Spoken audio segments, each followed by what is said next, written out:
সত্যি কথা বলতে আমের দিনে আম খাওয়ার থেকে আম কুড়ানোটা বেশি সুন্দর লাগে। মানে আম কুড়াতে যে একটা মজা, এটা খাওয়ার থেকে বেশি ভালো লাগে। এই যে একটা আম লাল হয়ে আছে, ধরলেই হাতে চলে আসবে। আর এই গাছে দেখেন কতগুলো আম নিচে পড়ে আছে। প্রতিদিন অবশ্য ভাবি সকালবেলা উঠেই ছাদে আসে, আম খুঁটে নিয়ে যায় আর গাছে পানি দিয়ে যায়। আজকে ভাবি বাড়িতে নেই, আমি ছাদে আসলাম। আমি একটু আগেই আসলাম, আমি সকালে আবার ঘুমিয়েছিলাম, আমি সকালে আসতে পারিনি। এই যে আম, অনেকগুলা আম পেকে আছে, মানে ঝাঁকি দিলে টুস টুস করে পড়বে। আমি আর ঝাঁকি টাকি দিলাম না, আমি দেখলাম যে না থাক, এখন আর ঝাঁকি টাকি দিব না।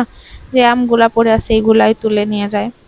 দেখেন লাল হয়ে পড়ে আছে গাছের নিচে। এই যে একটা আম, এটা পেকে গেছে, দেখি এটা পেড়ে নিয়ে যায়। একদম লাল হয়ে গেছে। কি কষ আমের, তরতাজা একদম টাটকা আম। ওয়াও, দেখলেই জিভায় পানি চলে আসে। এই যে আরো আছে, এই আমগুলাও মনে হয় পাকা, মানে এগুলো ধরলেই হাতে চলে আসে। দেখছো,